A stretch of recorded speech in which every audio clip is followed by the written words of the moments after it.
Hello, this is David Rand reporting from Canada.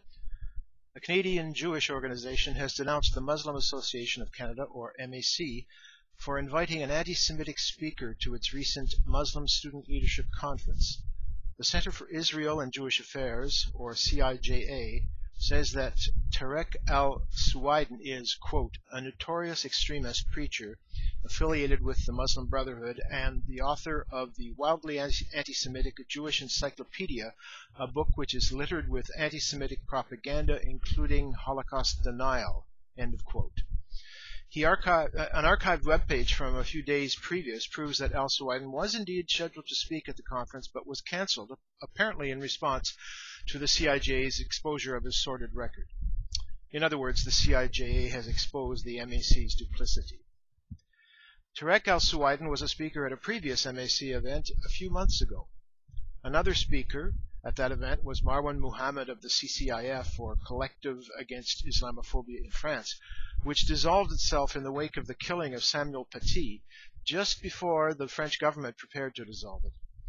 The CCIF apparently had links to the Muslim Brotherhood and frequently published statistics of dubious validity about alleged acts of so-called Islamophobia.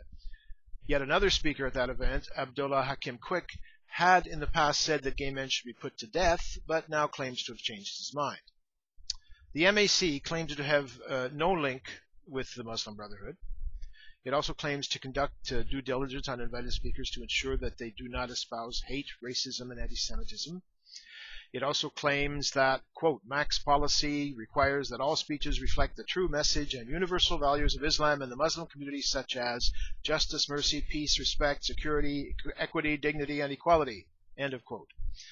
The MAC statement includes a liberal dose of what could be called Trudeau speak, that is, nice-sounding verbiage such as Canada is stronger through its diversity and tolerance, which is typical of the vapid discourse of Canada's Prime Minister Justin Trudeau.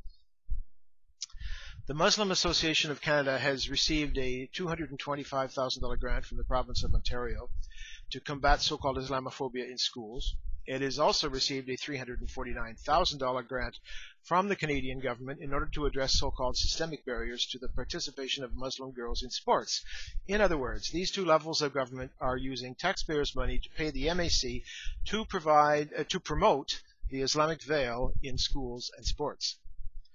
These various events occurred around the same time as Prime Minister Trudeau held a one-day national summit on Islamophobia, at which another Islamic organization, the National Council of Canadian Muslims, or NCCM, made recommendations which would cripple Canadian security agencies' ability to tackle the problem of political Islam. Trudeau listened respectfully and sympathetically.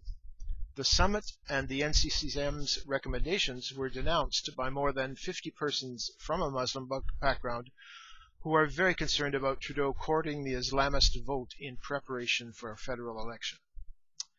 The NCCM is a leader in the opposition to Quebec's Secular Bill 21 and wants the federal government to participate in its campaign against that provincial law with complete disregard for the democratic decision of the people of that province who strongly support it. The MAC also opposes that groundbreaking legislation. This is David Rand reporting from Canada.